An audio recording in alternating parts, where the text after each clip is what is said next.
Hello my lovely nieces and nephew, I am your uncle chemistry uncle. आज हम पढ़ेंगे chapter number 6 hello alkane hello arene के previous years questions, बोले तो PYQ। आज हम स्टार्ट करेंगे क्वेश्चन नंबर 3। क्वेश्चन नंबर 2 और क्वेश्चन नंबर 1 का लिंक मैंने डिस्क्रिप्शन में दे रखा है, आप वहाँ जा करके देख सकते हैं। ठीक है ना। आज हम स्टार्ट करने वाले हैं क्वेश्चन नंबर 3।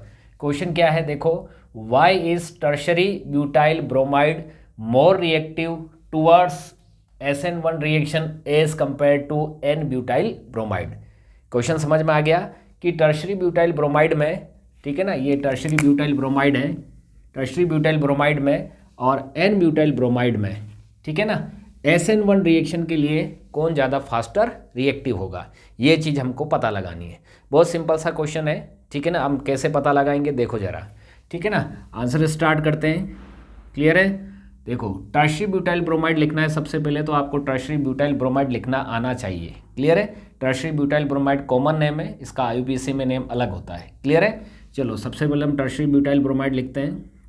ये हमारे पास है टर्शरी ब्यूटाइल ब्रोमाइड, ठीक है ना। ये लिखा मैंने टर्शरी ब्यूटाइल ब्रोमाइड, क्लियर है, लिख दिया tertiary butyl bromide. Tertiary butyl bromide क्यों बोलते हैं, क्योंकि Br जिस कार्बन से लगा हुआ, इस कार्बन पर स्टार लगा दो और इस स्टार वाले कार्बन को देखो, ये कितने कार्बन से कनेक्ट है, 1 2 और 3। ये स्टार वाला कार्बन 1 2 और 3 कार्बन से कनेक्ट है, इसलिए हम इसको बोलते हैं टर्शरी ब्यूटाइल। ब्यूटाइल क्यों बोला, क्योंकि 1 2 3 और 4 कार्बन है, इसलिए हमने इसको ब्यूटाइल बोला। कंप्लीट। तो ये हो गया अपने पास टर्शरी ब्यूटाइल ब्रोमाइड, ठीक है ना। इसका IUPAC में नेम अगर करेंगे तो वो अलग आएगा। IUPAC में नेम भी अगर मैं आपको बताऊं तो ये स्ट्रेट कार्बन चेन बना लो, ठीक है। ज़्यादा लंबी से लंबी कार्बन चेन बनानी होती है इसमें, क्लियर है। अब आप नंबरिंग किसी भी साइड से करो, 1 2 3 ऐसा करो या 1 2 3 ऐसा करो, उससे कोई फ़र्क नहीं पड़ता। ये 2 नंबर मिलेगा, तो 2 नंबर पर आपको सब्स्टिट्यूट मिला हुआ मिथाइल और 2 नंबर पर लगा हुआ है ब्रोमो। और अल्फ़ाबेट में ब्रोमो का जो होता है वो B होता है और मिथाइल का जो होता है वो M होता है। तो पहले कौन आएगा, ब्रोमो आएगा, ठीक है ना, इसलिए इसको बोलेंगे 2 ब्रोमो, फिर 2 मिथाइल और इस बॉक्स वाले को बोलेंगे प्रोपेन। तो इसका IUPAC में नेम हो गया 2 ब्रोमो 2 मिथाइल और प्रोपेन। ये मैंने थोड़ा सा आपको नोमेनक्लेचर का आइडिया दे दिया और इसका नेम मैं डिस्क्रिप्शन में भी मेंशन कर दूंगा, आप वहाँ जाके देख सकते हैं, क्लियर है। अब इधर चलते हैं, हमारे पास N ब्यूटाइल ब्रोमाइड है, ये N ब्यूटाइल और ये ब्रोमाइड, कंप्लीट हो गया, N ब्यूटाइल ब्रोमाइड, क्लियर है। ये कॉमन नेम है। N का मतलब क्या होता है मालूम है, नॉर्मल। नॉर्मल का मतलब क्या हो गया मालूम है, नॉन ब्रांच, मतलब इसमें ब्रांचें नहीं होती है, ठीक है ना। ये सीधा मॉलिक्यूल होता है, ठीक है ना। जिसमें ब्रांच होती है उसमें अपन आइसो, नियो, सेकेंडरी, टर्शरी ये वाले प्रेफिक्स लगा सकते हैं, पर अभी ये N लगा हुआ मतलब ये नॉर्मल है, नॉन ब्रांच है, लीनियर मॉलिक्यूल है, इसलिए हमने सीधा बनाया, कंप्लीट। इसका भी अगर आपको IUPAC में नेम देखना है तो स्ट्रेट कार्बन बना लो, सीधा लॉन्गेस्ट कार्बन चेन का सिलेक्शन कर दिया। अब नंबरिंग उस साइड से करते हैं जहाँ से सब्स्टिट्यूट पास में पड़ेगा, इधर से लेंगे तो सब्स्टिट्यूट 1 2 3 4 नंबर आएगा और उस साइड से हम चलेंगे तो सब्स्टिट्यूट 1 नंबर पे आएगा। तो ज़्यादा बेटर वे यही होगा, ठीक है ना, 1 2 3 और 4। तो 1 नंबर पर सब्स्टिट्यूट लगा हुआ, तो सब्स्टिट्यूट को हम पहले बोलेंगे, सब्स्टिट्यूट का नाम होगा ब्रोमो, ठीक है ना। तो इसका नेम हो जाएगा 1 ब्रोमो। अब ये बॉक्स वाले का नेम पढ़ेंगे, ये क्या हो गया बताओ, ब्यूटेन, ठीक है ना। तो इसका नेम हो गया 1 ब्रोमो और ब्यूटेन, क्लियर है। ये इसका IUPAC में नेम है, ठीक है ना, N ब्यूटाइल ब्रोमाइड और 1 ब्रोमो ब्यूटेन। इसका नेम भी मैं डिस्क्रिप्शन में मेंशन कर दूंगा, आप वहाँ जाके देख सकते हैं, क्लियर है। ये थोड़ा सा मैंने नोमेनक्लेचर का आइडिया दे दिया, ठीक है ना, ताकि जिसका नोमेनक्लेचर क्लियर नहीं हो वो एक बार शॉर्ट में इसको समझ सकता है, क्लियर है। अब हम आ जाते हैं मेन क्वेश्चन के ऊपर। अभी ये कह रहा कि ये दोनों कंपाउंड्स में कौन सा कंपाउंड जो है वो SN1 रिएक्शन के लिए ज़्यादा फास्टर रिएक्ट करेगा। तो SN1 का मतलब आपको पता ही है, SN1 का मतलब सब्स्टिट्यूशन हो गया, फिर उसके बाद न्यूक्लियोफिलिक हो गया, ठीक है ना।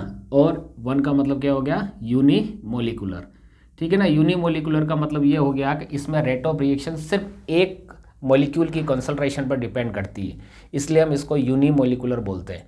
अगर रेट ऑफ रिएक्शन 2 मॉलिक्यूल की कंसंट्रेशन पर डिपेंड करती है तो इसको हम क्या बोलते हैं, बाई मॉलिक्यूलर बोलते हैं, जिसका नाम क्या हो गया, SN2, और इसका नेम क्या है, SN1। समझ आ गया आपको, SN1 और SN2। अब आपको पता ही है कि SN1 रिएक्शन में जो रिएक्टिविटी होती है, ठीक है ना, रिएक्शन की जो रिएक्टिविटी रहेगी वो किस पर डिपेंड करती है बताओ, वो डिपेंड करती है stability of stability of carbocation, वो कार्बोकेटायन की स्टेबिलिटी पर डिपेंड करती है। क्लियर है, समझ आ गया आपको?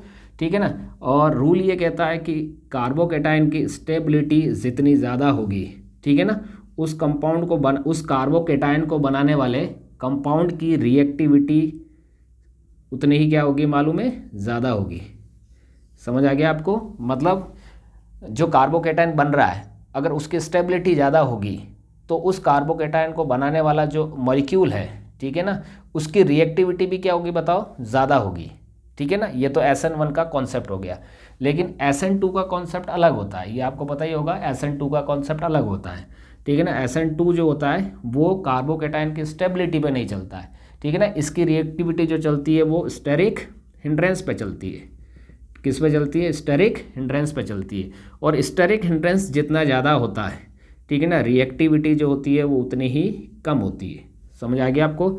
स्टेरिक हिंड्रेंस जितना ज़्यादा होगा रिएक्टिविटी उतनी ही कम होगी। ये इन्वर्सली प्रोपोर्शनल है, वो डायरेक्टली प्रोपोर्शनल टू। अब इसमें एक वर्ड आ रहा है स्टेरिक हिंड्रेंस, उसको मैं अलग वीडियो में डिटेल में एक्सप्लेन करूँगा, अभी इसकी ज़रूरत नहीं है, इसलिए इसको ज़्यादा डिटेल नहीं करेंगे।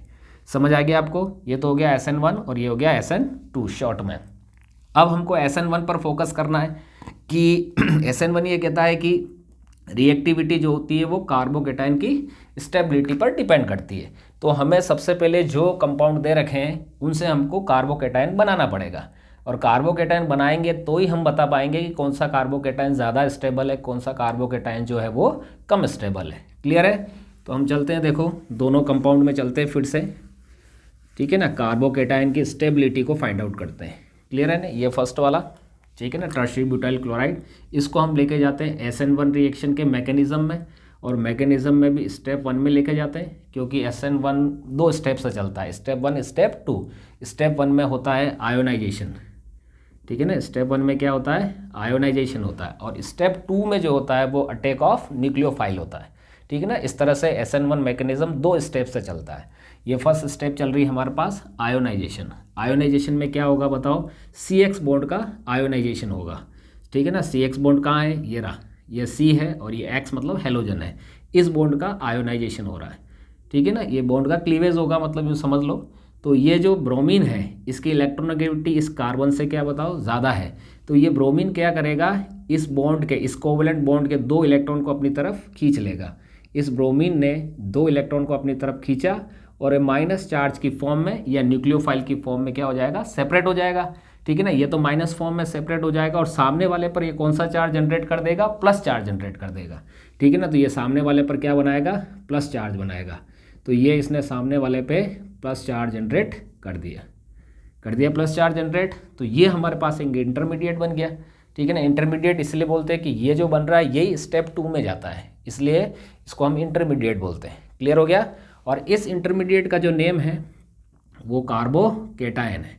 कार्बोकेटायन क्यों है? क्योंकि कार्बन पर क्या लगा हुआ है? प्लस लगा हुआ है। कार्बन पर जब प्लस लगा रहता है तो उसको कार्बोकेटायन बोलते हैं, और कार्बन पर जब माइनस लगा रहता है तो उसको कार्ब एनायन बोलते हैं। ये इंटरमीडिएट होते हैं। अगर इसका पूरा नेम लिखेंगे तो पूरा नेम इसका ये हो जाएगा टर्शरी, और ये ब्यूटाइल और कार्बोकेटायन हो गया, ठीक है ना। टर्शरी ब्यूटाइल, ठीक है ना, 1 2 3 4 टर्शरी ब्यूटाइल कार्बोकेटायन हो गया। अच्छा, इसकी डिग्री पहचाननी है तो डिग्री भी आप पहचान सकते हैं कि जिस कार्बन पर प्लस लगा हुआ है, इस प्लस वाले कार्बन को देखो, ये डायरेक्टली कितने कार्बन से कनेक्ट है बताओ? 3 कार्बन से कनेक्ट है, ठीक है ना। तो ये कौन सा डिग्री हो गया बताओ? 3 डिग्री, या टर्शरी कार्बोकेटायन हो गया। क्लियर, समझ आ गया आपको? तो ये बनाएगा टर्शरी ब्यूटाइल ब्रोमाइड, बनाएगा टर्शरी ब्यूटाइल कार्बोकेटायन जो 3 डिग्री है, ठीक है ना। अब हम चलेंगे सेकंड वाले पर, एन ब्यूटाइल ब्रोमाइड पे। ये हमारा एन ब्यूटाइल ब्रोमाइड हो गया। इसको भी हम SN1 के मैकेनिज्म की स्टेप 1 में लेके जाते हैं, ठीक है ना। ये रिवर्सिबल होती है तो आप दोनों तरफ एरो लगा सकते हैं, ये रिवर्सिबल होती है। स्टेप 1 में लेके जाते हैं। स्टेप 1 का नेम क्या होता है? आयोनाइजेशन होता है। तो इसमें भी CX बॉन्ड, ये वाला CX बॉन्ड है, इस CX बॉन्ड का आयोनाइजेशन होगा। तो ब्रोमीन इस बॉन्ड के इलेक्ट्रॉन को अपनी तरफ खींच लेगा, तो ये खींच के 2 इलेक्ट्रॉन को साइड में कर देगा, माइनस चार्ज बना देगा और न्यूक्लियोफाइल की फॉर्म में सेपरेट हो जाएगा, और ये सामने वाले पर प्लस चार्ज जनरेट कर देगा। तो ये प्लस चार्ज कैसे जनरेट करेगा? CH3 CH2 CH2 CH2, और इसके ऊपर क्या लग जाएगा? प्लस लग जाएगा, इस पर माइनस तो सामने वाले पर प्लस, तो ये भी एक इंटरमीडिएट बना, इसका भी नाम कार्बोकेटायन होगा, ठीक है ना। और पूरा नाम अगर इसका लिखना चाहें, ठीक है ना, पूरा नाम इसका क्या लिख देंगे बताओ, इसका पूरा नाम हो जाएगा एन ब्यूटाइल कार्बोकेटायन, या ब्यूटाइल कार्बोकेटायन भी लिख सकते हैं, ब्यूटाइल कार्बोकेटायन। समझ आ गया आपको। अच्छा, इसकी डिग्री अगर पहचानना चाहें तो डिग्री में क्या होगा, देखो ये प्लस वाले कार्बन को देखो, तो ये प्लस वाला कार्बन डायरेक्टली कितने कार्बन से कनेक्ट है, सिर्फ एक से। इनडायरेक्टली तो 1, 2 और 3 कार्बन से कनेक्ट है, लेकिन हमको डायरेक्टली देखना है, ठीक है ना। तो ये डायरेक्टली कितने कार्बन से कनेक्ट है, सिर्फ एक ही कार्बन से कनेक्ट है इससे, इसलिए ये होगा हमारे पास 1 डिग्री और प्राइमरी कार्बोकेटायन, ठीक है ना। तो अब हम आ जाते हैं कॉन्सेप्ट के ऊपर कि ये जो टर्शियरी ब्यूटाइल ब्रोमाइड है ये आयोनाइज्ड होकर के बनाता है 3 डिग्री कार्बोकेटायन, ठीक है ना। और ये जो हमारे पास कंपाउंड दे रखा है एन ब्यूटाइल ब्रोमाइड, ये आयोनाइज्ड होकर के बनाता है 1 डिग्री या प्राइमरी केटायन। और आपको पता ही है, ठीक है ना, ऑर्डर ऑफ स्टेबिलिटी, ठीक है ना, order of stability of carbocation आपको पता ही है। कार्बोकेटायन की स्टेबिलिटी का एक ऑर्डर होता है, ठीक है ना, वो क्या होता है, 3 degree is greater than 2 degree, 2 degree is greater than 1 degree, ठीक है ना। और इस ऐसा क्यों होता है, इसके पीछे एक केमिस्ट्री है, ठीक है ना, इसको हम अलग वीडियो में डिस्कस कर लेंगे, ठीक है ना। तो ये 3 डिग्री कार्बोकेटायन 2 डिग्री से ज़्यादा स्टेबल होता है, 2 डिग्री जो होता है वो 1 डिग्री से ज़्यादा स्टेबल होता है, ठीक है ना। तो आप देख लो कि ये जो कार्बोकेटायन 3 डिग्री है ये यहाँ आएगा, ये 1 डिग्री है वो यहाँ आएगा, तो कौन ज़्यादा स्टेबल होगा बताओ, वो वाला ज़्यादा स्टेबल होगा। तो मैंने यहाँ लिख दिया मोर स्टेबल कार्बोकेटायन है, और 1 डिग्री यहाँ आ रहा है तो इसके नीचे मैंने लिख दिया लेस स्टेबल कार्बोकेटायन। कंप्लीट हो गया। तो यहीं से आपका आंसर बनेगा, ठीक है ना, इसी जगह से आपका आंसर बनेगा कि टर्शियरी ब्यूटाइल ब्रोमाइड जो होता है वो मोर स्टेबल जो है 3 डिग्री कार्बोकेटायन बनाता है, और ये जो हमारे पास एन ब्यूटाइल ब्रोमाइड है वो कंपेरेटिवली लेस स्टेबल जो है कार्बोकेटायन बनाएगा। और आपको पता ही है कि जो जितना ज़्यादा स्टेबल कार्बोकेटायन बनाएगा, ठीक है ना, वो उतना ही ज़्यादा क्या होगा मालूम है, रिएक्टिव होगा। और जो कम स्टेबल लेस स्टेबल कार्बोकेटायन बनाएगा वो कंपैरेटिवली लेस रिएक्टिव होगा। तो कंक्लूजन आ चुका है कि ये जो है ये SN1 रिएक्शन में ज़्यादा रिएक्टिव है, ठीक है ना, क्योंकि ये मोर स्टेबल कार्बोकेटायन बनाएगा, और ये SN1 के अंदर जो है कंपैरेटिवली लेस रिएक्टिव है क्योंकि ये लेस स्टेबल कार्बोकेटायन बनाएगा। समझ में आया आपको, ठीक है ना, समझ आ रहा है आपको। अगर आपको आ रहा है तो आप चैनल को सब्सक्राइब करना ना भूलें, ठीक है ना, और ज़्यादा अच्छा होगा कि आप अभी सब्सक्राइब कर लें। मैं 1 मिनट के लिए रुक जाता हूँ, ठीक है ना, फटाफट सब्सक्राइब कर लो। किया subscribe, thank you very much. अब मैं वर्बल एक्सप्लेनेशन तो पूरा इसका आंसर का मैंने कर ही लिया, लेकिन एग्ज़ाम में अगर आपको लिखना हो, ठीक है ना, तो शॉर्ट में, ठीक है ना, या ब्रीफ में हम लोग कैसे इसको लिख सकते हैं वो भी मैं आपको बता देता हूँ। देखो, अगर ये क्वेश्चन आता है तो आप सीधा से लिख सकते हैं कि टर्शियरी ब्यूटाइल ब्रोमाइड, ठीक है ना, will react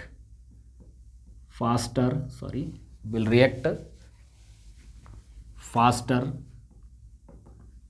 in SN1 reaction because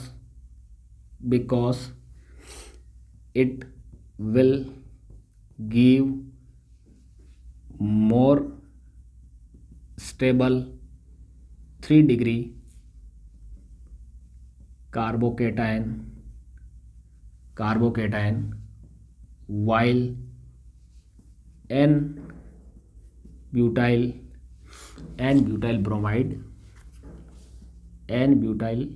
bromide will give comparatively less stable 1 degree और प्राइमरी कार्बोकेटायन। समझ आ गया। अगर आप इतना लिख लेते हैं और जो मैंने एक्सप्लेन किया उसको अगर आप रिटर्न में एक्सप्लेन कर लेते हैं तो आई थिंक आपको बेटर मार्किंग हो जाएगी, ठीक है। Thank you.